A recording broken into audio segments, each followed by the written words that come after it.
Will you lead us in the Pledge of Allegiance? Happy to. I pledge allegiance to the flag of the United States of America and to the republic for which it stands, one nation, under God, indivisible, with liberty and justice for all. Thank you very much, Madam Clerk. Will you call the roll? Prayer. Present. Mr. Boyce. Present. Mr. Hampton. Present. Mr. Johnson. Present. Mr. O'Connor. Here. Ms. Rowland. Present. Mr. Taylor. Present. Ms. Wiles. Present. Mr. Jensen. Present. Mr. President, you have a quorum. Wonderful. Thank you. Moving on with the agenda for the approval of minutes for the April 10th, 2018 Common Council meeting. Do we have the motion to approve the minutes? So moved.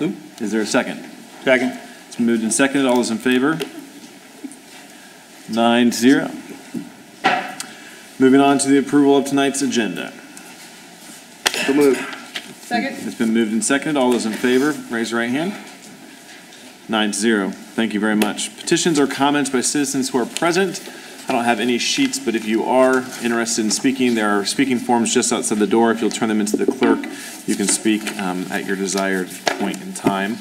Moving on, Mr. Mayor, your report to council. Good evening. Thank you very much, members of council. It's been real exciting here in the city the last few years. But on the 12th, we had the Embassy Suites ribbon cutting. 200 rooms, 20,000 square foot of convention center. Just a beautiful, beautiful building. I know many of council have been out there, but a great success for us. The chamber at that convention center hosted a Taste of Business last week. We also had the opening of baseball's opening night at the Field of Dreams, youth baseball.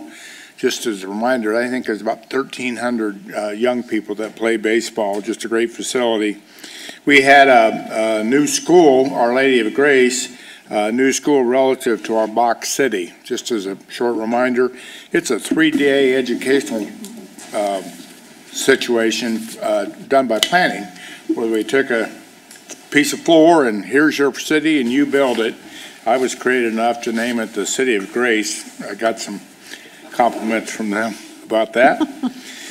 We had the Midland Trace groundbreaking. Janus Connect and Commit breakfast. Janus does a great job for those in Hamilton County. Had a topping off of the field house and the steel beam going into the entrance, and then just this afternoon Prevail, I think, almost doubled its space on South 10th in the Kenley building. Again, they do a great job for our citizens. Congressman Susan Brooks will be here at City Hall with her on the 1st of May for just an open house with her, make her available for questions, etc. Noblesville Youth Assistance will have their Shining Stars dinner on the 2nd. The prayer breakfast, the Noblesville Mayor Prayer Breakfast will be held May 3rd. Everyone is invited. Also on the county square at noon will be a National Day of Prayer celebration as well. And the last thing I have is the Methodist Preschool will show their art here in City Hall. As many know, different organizations do show their art below us in the hall, and it's a great opportunity for us, all of us, to review some of the art. In this case, preschoolers. That ought to be very interesting. So without, are there any questions of me? Thank you, sir. Thank you very much. Appreciate it. Moving on to council committee reports. Do you have any council committee reports? Oh, Mr.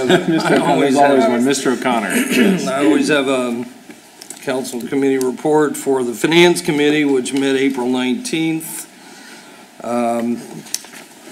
We had an interesting discussion about appropriations, and after spending a little bit of time on how we actually go about that process and bring appropriations forward to the council, I think we're going to try to set up a protocol that will be a little more transparent primarily, and be maybe more efficient for the finance office, so that the appropriations that we see from time to time. Some are different than others, but we want to try to put a framework in place that's going to be more efficient. So Mr. Spalding is going to be working on that, and we'll review that in the Finance Committee. So that was one topic. We talked a bit about salary ordinance revisions for parks, and the citywide capital equipment lease has been let to Key Bank, who had the lowest rate in the offerings that were sent out. So that will finance some of the fire equipment and some other fixed assets for various departments. We talked a little bit about TIF forecasting, and we're in the throes of potentially contracting with a vendor that will help us, in fact, do some analysis on TIF and all the TIF districts in the city, which I think is something we've been looking to do. Mr. Hendricks did some of that work for us on previously, and we're going to bring in a vendor that basically specializes in those types of analytics. Because I really think as we continue to grow, we're going to need to know what those numbers are really going to tell us, not only today, but into the future as we have to make decisions on funding different projects. And we all know we've got several of those coming. Mr. Spalding's working on OpenGov. He promised us that he would spend 85% of his time on that, but I'm not so sure that he'll be able to do that. So, but he is moving forward with it. Various other items regarding ordinances that'll come forward that are either on hold or in different areas of levels of actually being executed. I believe that's really it. The claims come to you with a favorable recommendation from the Finance Committee. Thank you, Mr. O'Connor. Any other You're council welcome. committee reports? Seeing none, we'll move on to the approval of claims. Is there a motion to approve the claims? So moved. Second. It's been moved and seconded. All those in favor? 9-0. Thank you very much. Moving on to previously discussed ordinances. Ordinance 05-04-18. Council to consider ordinance 05-04-18, an ordinance approving additional appropriations in the general fund. Mr. Spalding.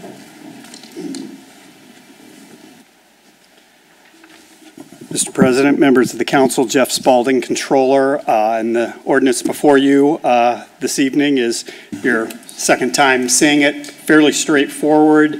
It's an appropriation of funds from the general fund to support the city's commitment to a partnership on funding the pedestrian bridge across Logan Street. Again, as a brief reminder, that is a county project, but the city's participating in it, and so we're setting up the appropriation here in the form of a public purpose grant from the city to Hamilton County, because the finished product will be a county asset, but the city is supporting the financing of it, and the amount appropriated here is specifically the amount that the city is committed to contribute to the project. There's not 100% certainty that we'll be billed for this whole amount in 2018, but this appropriates the full amount and shows the county that we're committed partners. Yeah, any questions? I'm happy to take them. Any questions for the presenter, Mr. Spalding? Seeing none, this matter is up for a public hearing, so at this time we'll open the public hearing for ordinance 05-04-18. Mr. President, Mr. Ayer. seeing no public come forward, I move that we close the public hearing. Second. Been moved and seconded to close the public hearing. All those in favor? 9-0. Thank you very much. At this point in time, we'll entertain a motion to approve.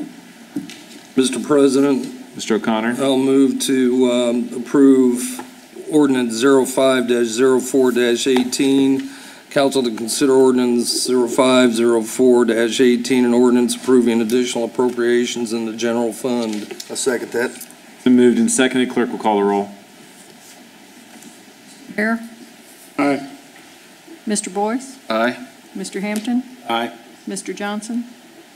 Aye. Mr. O'Connor. Aye. Ms. Rowland. Mr. Taylor? Aye. Ms. Wiles? Aye. Mr. Jensen? Aye. 9-0, the ordinance is approved. Very much. Moving on to ordinance 06 well, actually, before we move on, I will acknowledge we have a county councilor in the audience today, Mr. Swartz. This project is directly linked to the county and the project that we'll be doing with them on the bridge over Logan Street. So thank you for your support and for being here tonight, Councilor Swartz.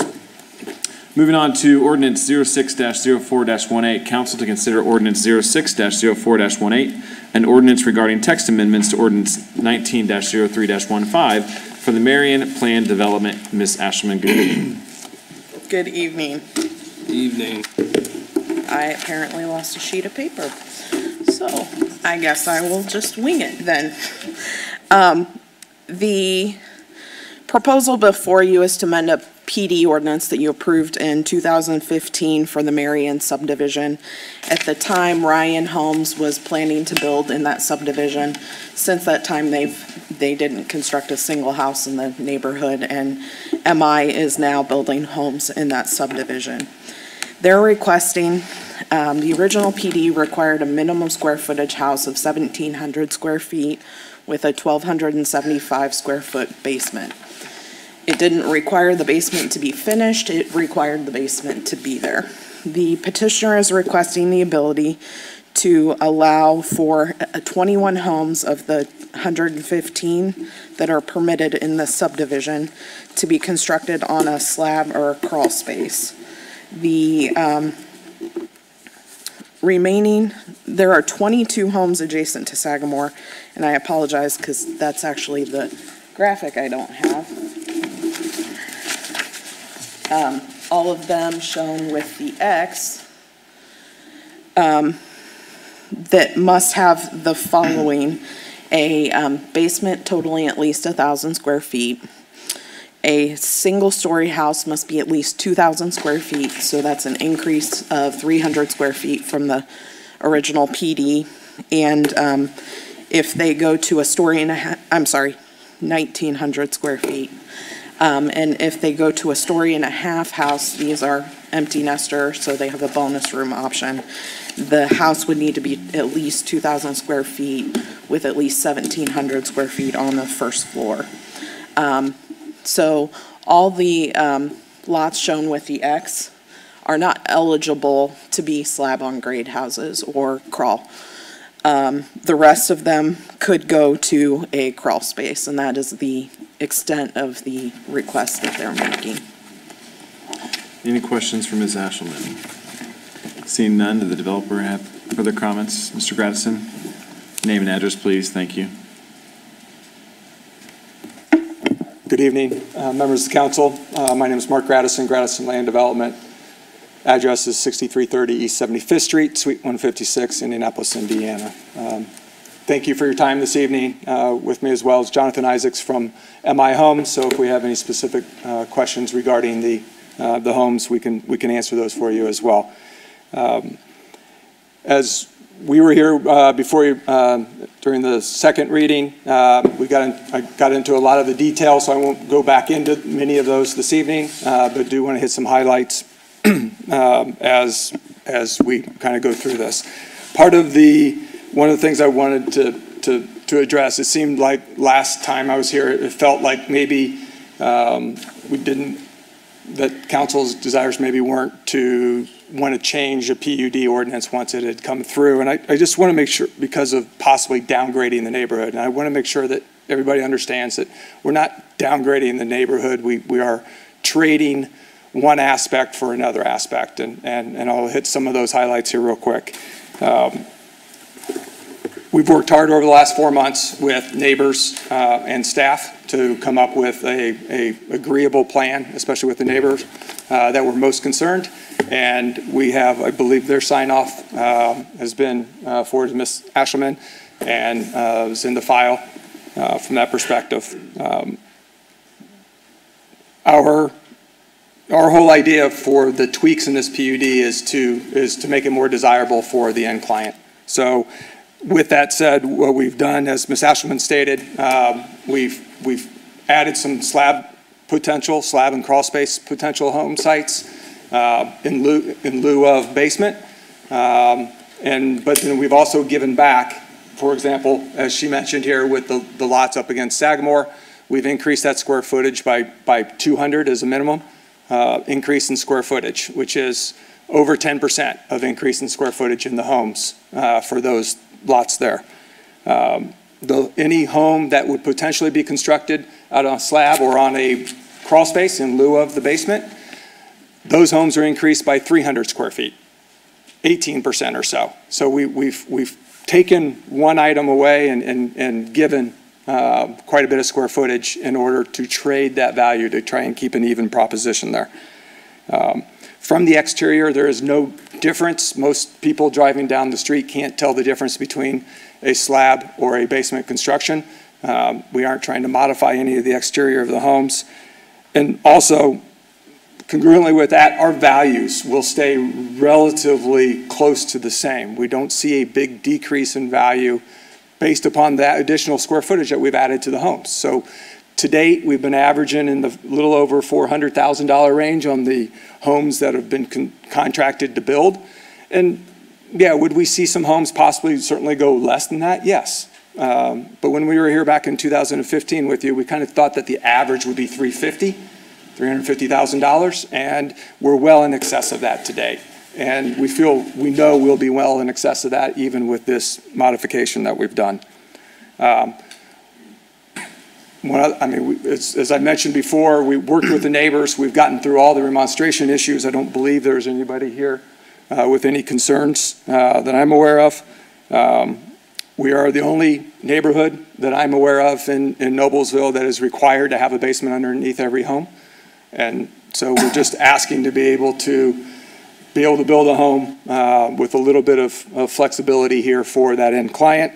And I truly believe that in looking at the design guidelines as a Noblesville resident, a Sagamore resident, and a custom home builder, and looking at the design criteria in Sagamore, any of the homes that MI has that are over 2,000 square feet would meet all the design guidelines of any home that would be necessary, or the design guidelines necessary in Sagamore. So I feel like we're hitting the upper end of the finish level with these homes, and I think we're a nice addition, and we'd like to be able to have that flexibility, and we'd like to have your support on this. Any questions from Mr. Gradison? Mr. Ayer? Comment. I appreciate all you said and agree with most of it, but I just want to clarify the reason you're required to have a basement today is because that's what you brought into the council in 2015. That wasn't via our negotiations with the neighbors. Right. Correct. Right, but it's not a requirement that we put on you in 2015. No question about it. So I just kind of want to clarify that. Additional questions or clarifications? Mr. Taylor? Go ahead, Mr. Taylor. So originally, every one of these had basements. Yes, originally we agreed to a minimum 1,275 square feet for each basement, based upon our discussions with the neighbors. That was the number that we got to. That was a number that worked for Ryan Homes beforehand. We never got to contract with Ryan Homes, and once we got through the zoning part of things. And with MI, they don't have a partial basement that fits that 1,275 square foot. So that's the reason why we've asked to go to 1,000 square foot as an adjustment. So from a resale standpoint, crawl space versus slab, which ones, in my opinion, is slab's not near as good as crawl space. So a lot of the feedback, and Jonathan can talk to this as well, but a lot of the feedback that sales and we've gotten both in this neighborhood as well as our Holston Hills neighborhood is that the folks just don't want to have a sump pump and have the worries of that sump pump when they lock the door and go to Florida for 3 months. And so it's a crawl space still is going to have a sump pump. Was the water table that bad out there? No, but generally speaking, you generally still put a sump pump in a crawl space. I'm not saying the house is going to flood because it comes up through the crawl space. No, but it's just another concern. As far as the value goes, most of the empty nester product, which is what this is geared towards, and Jonathan might be able to speak better to this, but almost all of it, if it's not on basement, it's on slab. I don't know many of the production builders who are building in that atmosphere are doing much on crawl space at all. They're generally either basement or slab. Even in that area? I think so. I'm not aware of any other crawl space construction being done in that area. Okay. Thank you. Some questions, Mr. O'Connor?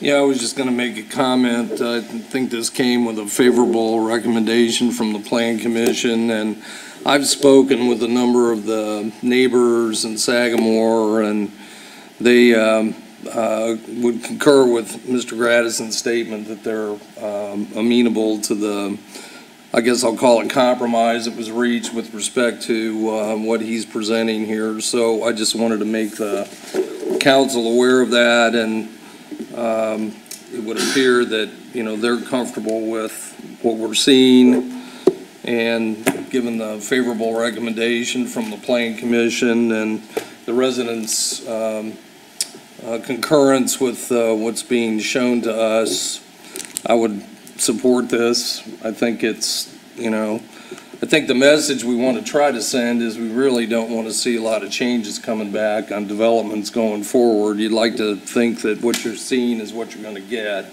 Circumstances do dictate in some cases, but here, you know, I've personally had some conversations with the people that are probably most directly affected, and they're comfortable with it. Additional comments, Mr. Hampton? Just one follow-up to that, and maybe if you have the data that supports, you know, there is a market for the people that want the crawl space or. So in the market data, as far as the foot traffic or the people that come through the door, in our conversations with MI, I mean, I'll maybe let Jonathan talk to it, but it's been quite a few people that have been interested in that. So just Jonathan Isaacs with MI Homes, actually a Noblesville resident, at office address 8425 Woodfield Crossing, Indianapolis. As far as data that we have, and this is something, once you start, we've been selling in there about a year, and the sales team has consistently told us that 90% of the buyers that are walking in the door do not want basements. So when you're looking at a empty nester home buyer, something that we've learned, we felt walking into this that at a certain price point, there's going to be a certain demand for certain amenities within a house. I mean, you would have figured pushing $400,000 that a basement would have been something that's essentially required. Certainly that's true of the single-family, two-story, traditional single-family developments that we see. But in the empty nester world, typically they're coming down from those two-story homes where they raised their families, have had basements, had the issues with basements, don't want basements anymore, don't want to have all the stuff that you fill in with basements, the junk or whatever as they downsized. So what they'd rather do is spend that money on other items, sunrooms, bonus rooms for the grandkids, actually finished living space. So that's really how this compromise really kind of came together, is with our factual data that we're seeing coming in, and factual data, we, until this week, had not seen a sale since October in this neighborhood. We have since sold 2 specs and a contract in the last 2 weeks. Partially changing the price to make those a little more acceptable in the market, I guess. But from that standpoint is when you look at what the buyer's desires are, they're going to spend the same amount of money as if you were forcing them to that basement, but they're going to spend that $35,000, $40,000 in the living area of the house, and that's what this buyer wants. The other thing that we have learned from this buyer is they're not spec buyers. They want to choose their house. They want to choose everything that's inside of their house. Again, it's a different buyer type than what you typically see in a single-family development. So those are lessons learned, and we have quite a few specs out there to kind of prove that. So with that, we can try to share, more information, going forward. Thank you. Yeah. Thank you. And just a question, Mr. Ayer. Mr. Isaacs, what's the cost difference on a slab versus a crawl? I assume there's a substantial cost difference on a. Yeah, the base pricing is about $28,000. No, a slab versus a crawl, not a slab versus a basement. It's probably in the neighborhood of $10,000 to $12,000, if not more. That's typically something that we don't offer, because we don't. You don't offer crawl spaces? We don't. The only crawl spaces that we have are when you have a basement, like a partial basement, the house will be on a crawl space. But to build that crawl space, that's one of those elements that the buyer wants that finished space in lieu of. So it's kind of there's not that many buyers out there that walk in and say, I want a crawl space.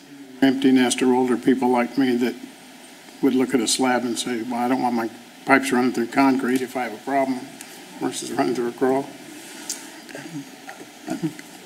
Just out of curiosity. There are certain the young advantages. people I can understand. Again, but, being a custom home builder, I mean, there certainly are certain advantages having a crawl space, but again, these folks aren't necessarily wanting to spend the money on that crawl space. They'd rather have upgraded countertops or upgraded hardwood flooring rather than having a crawl space versus a slab. They aren't here in the winter months sometimes, and so that colder slab doesn't bother them.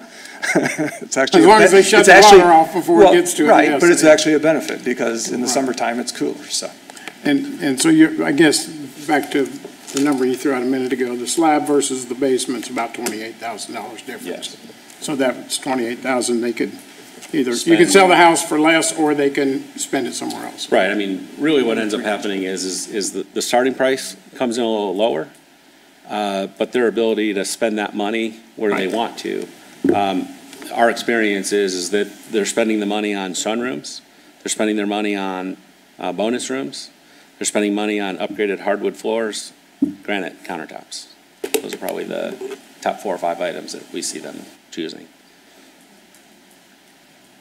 Additional comments or questions, Ms. Wiles? I'll just share, and as I've shared with you, Mr. Isaacs, I have struggled with making a change to a planned development after it went through so many compromises to get to this point, to now make another compromise. I hear what you're saying, but I just need to share with you that I struggle that when you're going to bring in a project and we approve it, then I would like for us to see it through in that state.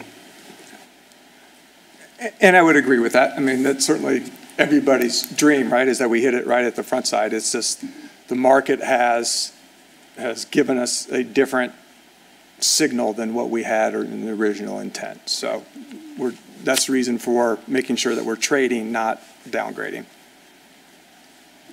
Additional comments or questions? Seeing none, we can have do I have a motion to approve?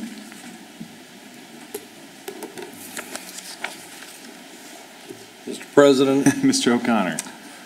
I will move to approve ordinance 06-04-18. Is there a second? Second. It's been moved and seconded. Clerk will call the roll. Mr. Ayer? Hey, Mr. Boyce? Aye. Mr. Hampton? Aye. Johnson? Aye. Mr. O'Connor? Aye. Ms. Rowland? Mr. Taylor? Nay. Ms. Wiles? Nay. Mr. Jensen? Nay. That is 5 aye, 4 nay. The ordinance is approved. Very much. Moving on to the next ordinance, ordinance 07-04-18. Council to consider ordinance 07-04-18, an ordinance regarding text amendments and preliminary development plan update for the Meredith Meadows Plan Development. Ms. Yelton. Good evening. Good evening. This item was before you at your last council meeting. Again, this is an amendment to the Meredith Meadows Plan Development. There were 4 modifications being made. Very quickly, over to the left was the previous approved plan layout. The new plan layout does include a building down at this, in this very corner area. The other modifications that we have made include updates to the architectural plans. These were the updates to the commercial self-storage building. There's also the commercial inline building, and then we have the proposed office structure. The other item that was being modified included additional landscaping along the drive-through window, if there is to be a drive-through window on the north elevation of the retail building. As you can see here, this is their proposed landscaping to hide that window. And the final modification is the reduction of the minimum square footage from 10,000 square feet to 7,000 square feet. This was sent to you by the Plan Commission with 11 yays and 0 nay vote. And with that, I will ask if you have any questions. Questions of Ms. Yelton?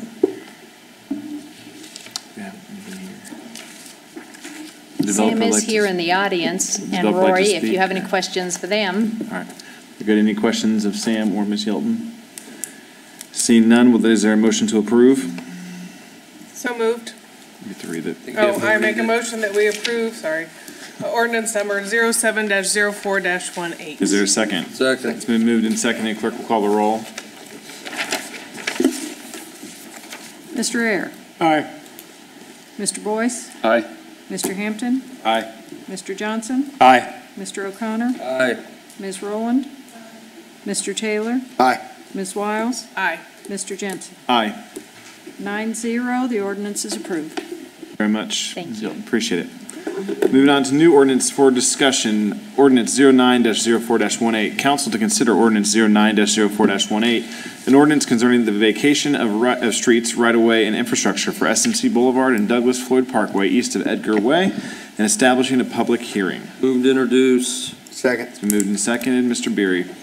Good evening. Before you is a draft version of ordinance number 0604-18 to vacate SMC Boulevard and Douglas Floyd Parkway east of Edgar Way, which is the furthest east north-south street in SMC and Smithfield subdivision business parks. The request is for tonight to establish a public hearing for the ordinance. In 3 weeks, we will consider the ordinance and have a public hearing, which will be advertised after the meeting. This is in advance of an economic development project that will be following closely on its heels, so the readings will all kind of go together and everything will kind of move forward at once. Right. Any questions of Mr. Beery? This item will need a public hearing. Is there a motion to establish a public hearing? Moved. Second. Ms. Clark. Can you motion to a public hearing for ordinance reading? Establish a public hearing, please, for ordinance 09-04-18. Second. It's been moved and seconded. Thank you, Mr. Boyce. All those in favor? 9-0. Thank you. Just trying to live by the rules over here, so thank you. She's tough. All right, thank you very much. We'll see you in a few weeks, Mr. Beery. You've got the next one Oh, up. perfect. Don't move. All right, moving on. New ordinance for discussion. Ordinance 10-04-18. Council to consider ordinance 10-04-18, an ordinance updating section 6 of chapter 78, traffic schedules and city's traffic code. Motion to introduce. Second. Moved and seconded. Mr. Beery. In summary, this is routine changes to the city's traffic code, chapter 78, stop streets, converting 156th Street and Summer Road from a two-way stop to a four-way stop. We recently did some counts around town to take a look at traffic volumes and traffic levels. That intersection has an imbalanced movement. Southbound traffic matches eastbound traffic are the two highest volumes, and then eastbound traffic and northbound traffic matches. So with the imbalance, you add north and southbound traffic together, east and westbound traffic together, you get roughly equal amounts of traffic at the intersection. So we recommend, as the area develops, we establish that as a four-way stop. The other request is in advance of a project that is coming through, that recently passed Planning Commission but didn't move to council this evening. I don't know what the reason is, but typically in commercial areas and commercial streets, the city establishes those streets as no parking in the event that a use goes in and doesn't have enough parking, or someone changes use or an occupancy, there's not enough parking. City typically does not allow parking on commercial streets or streets on a thoroughfare plan that are higher than a collector street. So we recommend Cumberland Point Boulevard to the entrance to Cumberland Point Business Park, as well as Endeavor Drive, be posted no parking. Any additional questions of Mr. Beery? Seeing none, thank you very much. We'll see you in a few weeks. Thank you. Moving right along, council to consider ordinance 11-04-18 and ordinance amending ordinance 47-5-06 for Smithfield Business Park Plan Development located northeast of Cumberland Road and east of 146th Street, a part of the corporate campus plan development. Motion introduce. Second. It's been motioned and seconded. Good evening again, Ms. Yeldon. Good evening again. This particular piece of property is actually located about a quarter-mile north of 146th Street and Cumberland Road. The area outlined here in green is the Smithfield Business Park, which was adopted back in approximately 2005-2006. It was an additional overlay in the corporate campus that provided for some industrial uses, some, I'm going to say retail uses, as well as office uses. The first building that was built in the Smithfield Business Park was the Stanley Lock Building, which is the area that's outlined in the pink here. The only other building to be constructed in that particular development has been Thermometric Technologies, which is this building here. Everything pretty much around these three areas, including this pond, is owned currently by SMC. This particular building was constructed in the 2006-2007 area, and the building was used for basically office. They had some warehousing use in it, as well as engineering services. The Smithfield Business Park did include flex office storage, warehousing, laboratories, and similar type uses. And on the, what I'm going to say is the eastern portion of this property, which in here, which was a part of the Smithfield Business Park, they did allow actually light industrial uses there. But over on the east side, or the west side of it, they did not. This is basically a request for us to allow a light manufacturing facility to operate out of the old Stanley building. As most of you are probably aware, that building has been vacant for basically a year. Again, it is surrounded by SMC, which obviously has an industrial use there. As you know, SMC is building another building, again, industrial type office uses. This company that is moving here would be moving their, not only their manufacturing, but also their headquarters to this site.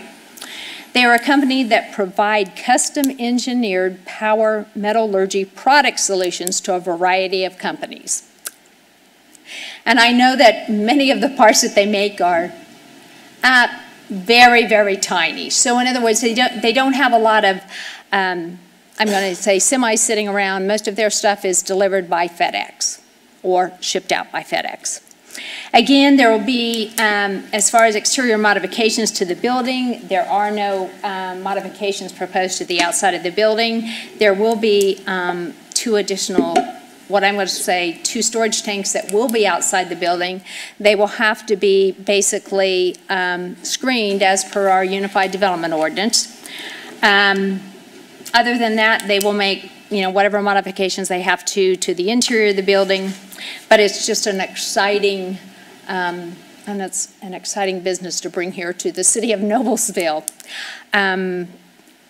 With that, staff did support this amendment. The Plan Commission did send it to you with a 8-0 vote, because I only had 8 members present, but it was for a favorable recommendation. The other thing that I will note is that we did receive a letter, or we do have a letter on file asking that you suspend the rules and adopt this evening. And there also was a correspondence from our Economic Development Department. And with that, I will ask if you have any questions of me. If not, there are individuals from the particular business here to answer any questions that you may have. Any questions of staff or the petitioner?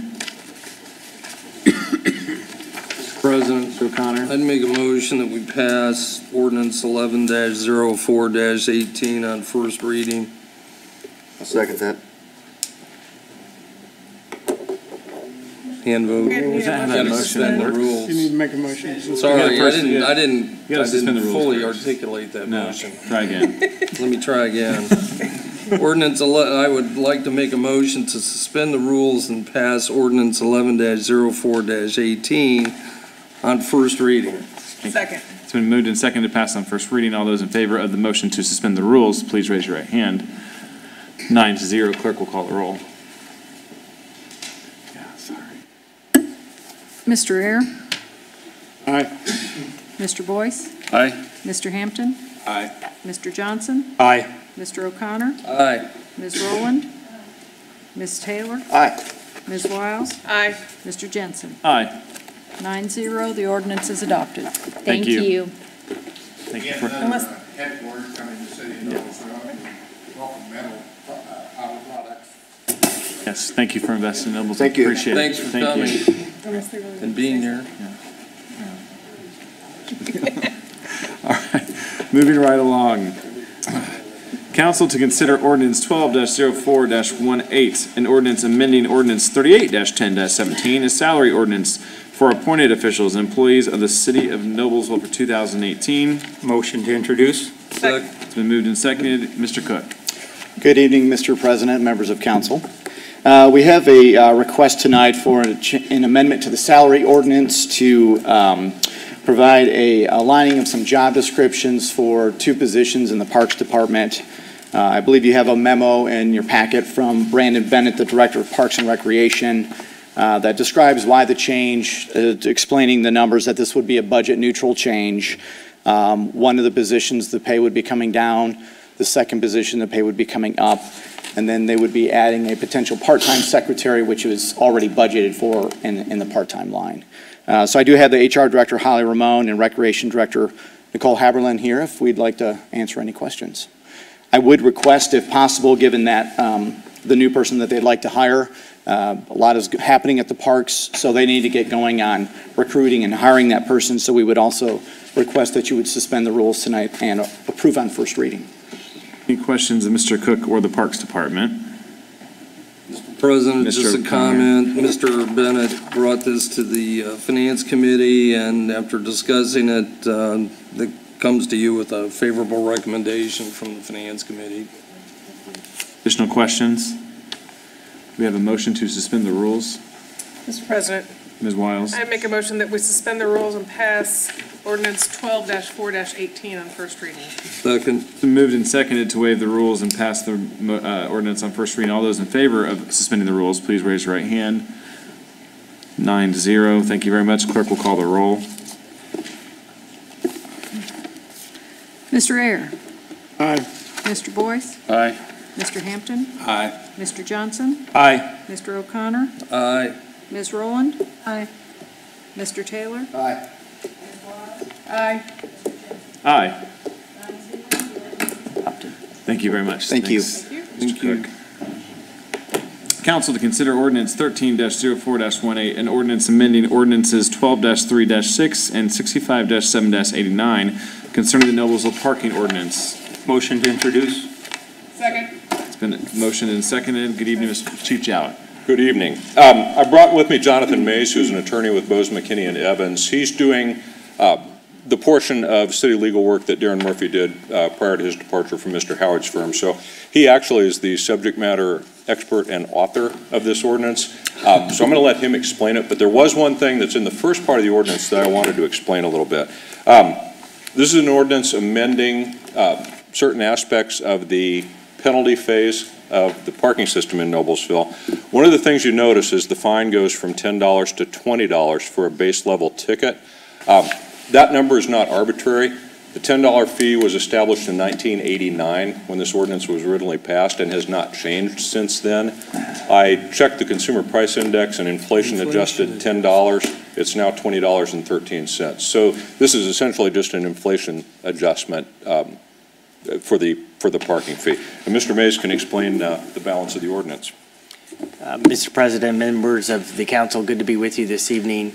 The recent challenge by members of the community here to the parking ordinance has given us an opportunity to review it and take a look at any updates. The city is defending that lawsuit and believes it's defensible, but there's other updates that we've not made that were necessary here. There's some General Assembly changes to state statutes that allowed certain members of the public to have certain parking privileges with respect to specialty license plates, and so some of that is incorporated in the changes. We also, in addition to the updates that Chief Jowett mentioned, the city elected to enhance the due process protections to go far and above what is constitutionally required.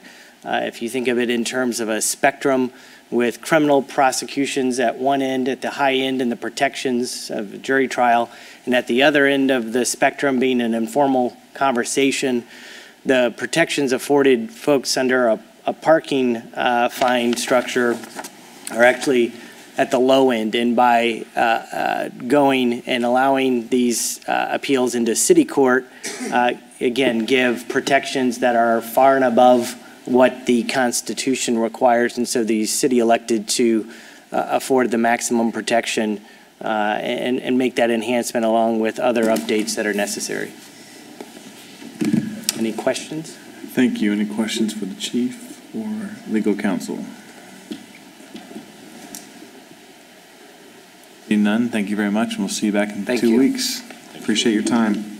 3 weeks. Thank you very much. Okay, moving on to miscellaneous number 1. Council to consider an interlocal agreement by and between the City of Noblesville, the City of Fishers, the City of Carmel, the City of Westfield, the Town of Arcadia, the Town of Sheridan, the Town of Cicero, and Hamilton County, Indiana regarding police services. Chief Jowett. Good evening again.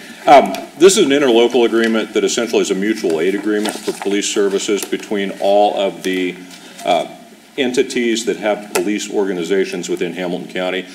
This council has passed these in the past. The approximate reason for us bringing this forward today is these interlocal agreements are required for agencies that are CALEA accredited. We are, but it did not come up during our reaccreditation, but it did during Fishers. So it was time to redraft an ordinance. This has to go before the legislative body of each entity for passage, and that's why it's here before you tonight. Questions for Chief Jowett? So it is not an annual, it's once passed, then until something changes type agreement. If memory serves, we've been doing these roughly every 4 years. It's kind of irregular. And they're brought forward at different times by different entities. But right, it's not an annual pass thing. Additional questions, Mr. Hampton? Well, just, of course, we read through it, looked at it, but in your opinion, was there anything that was drastically different than the last one we did 4 years ago? Anything that we should be alerted to? No, Mr. Howard and I both reviewed this, and we didn't see anything that was of any substance that was different. The liability, responsibility, and the chain of command is set out in this agreement just as it has been in the past. Additional questions? Seeing none, is there, sorry. One more, sorry. Yeah, no, you're fine. Knowing this is an interlocal agreement, I know it has to go through the rest of the government bodies, but is this something you would like to see passed on first reading because of that, or? It's a miscellaneous. It's going to be anyways. Oh, yeah, you're right, I'm sorry. Yeah. Thank you. But very good question. Yeah, I've only been on the council for how many years? Would you like to make a motion to approve? Yes, that's a motion. We made a motion to approve. Pass miscellaneous number 1 on first reading. Got it, second. Second. Well, the clerk has specific instructions on how you say it. What is it? You want to All read the right, whole thing, Mark? I make a motion that we pass miscellaneous number 1, the interlocal agreement between the City of Noblesville and the other cities of Hamilton County on first reading. Is there a second? Second. It's been moved and seconded. All those in favor? 9-0. Thank you very much. Thanks, Chief. Thank you. Appreciate your time. Good night. Brings us to our last agenda item, council comments. You want to just roll right into council comments, Ms. Rowland?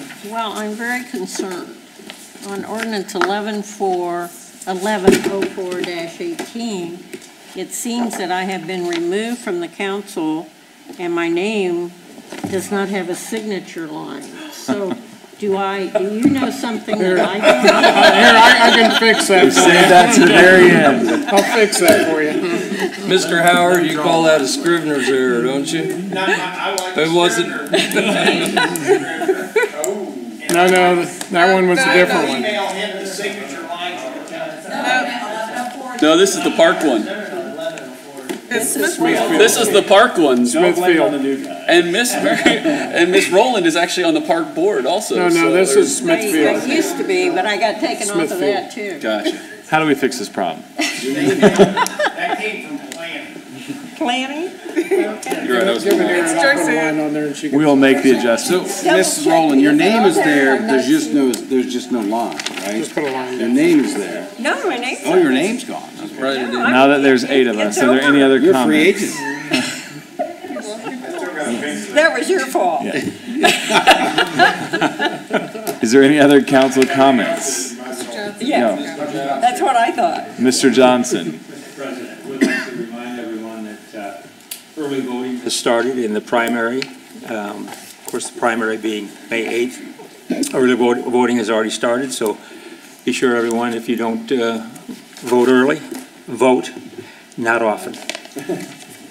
Well put. Ms. Wiles? As the mayor was talking about other events and activities in the city, as the executive director of the Riverview Health Foundation, I just want to remind everyone of our upcoming Women of Vision Luncheon. It's taking place on Friday, May 4th at the new Embassy Suites Conference Center, and we have a national author, Kelly Corrigan, coming in and speaking to the group, and this raises money for our Women of Vision grants that we provide to different departments that support women and children at Riverview Health.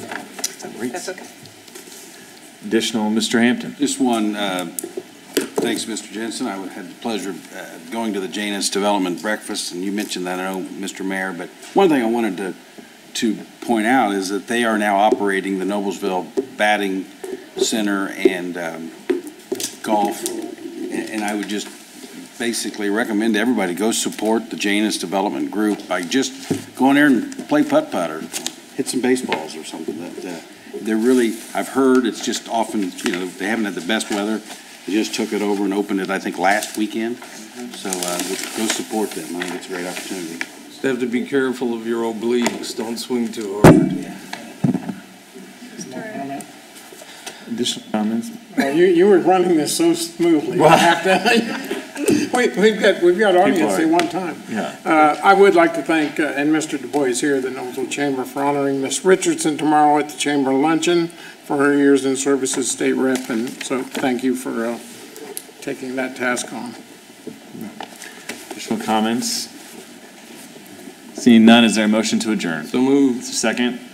Second. All those in favor say aye. Aye. Thank you very much.